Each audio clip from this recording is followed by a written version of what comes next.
প্রিয় দর্শক, আসসালামু আলাইকুম। দর্শক, আপনাদের প্রীতি ও শুভেচ্ছা জানিয়ে শুরু করছি আমাদের আজকের প্রতিবেদন। তো দর্শক, আজকে আমরা এক অসহায় মেয়ের গল্প তুলে ধরব, যার নাম হচ্ছে শিউলি।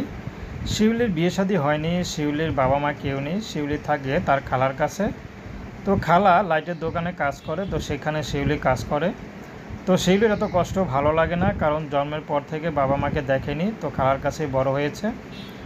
তো খালা কোলে পিঠে মানুষ করেছে। তো খালাও গরিব, খালা যে এখন শিউলিকে বিয়ে দিবে সে অবস্থা নাই। তো শিউলির ইচ্ছা ছিল পড়াশোনা করে বড় কিছু হবে, কিন্তু সেটা হতে পারেনি। তো বর্তমানে শিউলি তার খালার সাথে লাইটের দোকানে কাজ করে। লাইট যেখানে বানায় সেই বল প্রেস বলে, সেই প্রেসে কাজ করে। তো শিউলি যা পায় তা দিয়ে কোনো মতে খালাকে দেয় এবং নিজে কিছু রাখে, এবং সেটা দিয়ে হয়তো নিজের পছন্দের জিনিস কেনাকাটা করে, কিন্তু টাকা পয়সা দিয়ে যে বিয়ে শাদী হবে সেই অবস্থা নাই।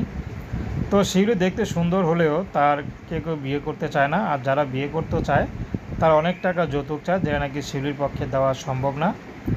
তো শিউলি এই জন্য ইউটিউবে এসেছে, যদি ভালো একটা মানুষ পেয়ে যায় যে নাকি টাকা পয়সা সারা শিউলিকে বিয়ে করবে, সেই মানুষটি যেমনই হোক শিউলি বিয়ে শাদী করতে রাজি আছে। শিউলির ব্যক্তিগত কোনো পছন্দ নেই, যদি কোনো দুঃখী মানুষ বা কোনো গরিব মানুষ বা কোনো বয়স্ক পুরুষও যদি বিয়ে শাদী করতে চায় রাজি আছে। তো প্রেম, ভালোবাসা, সাহায্য, সহযোগিতা, বিয়ে শাদী করা একান্ত আপনাদের ব্যক্তিগত ব্যাপার। আসুন আমরা ৫ ওয়াক্ত নামাজ পড়ি। সালাম।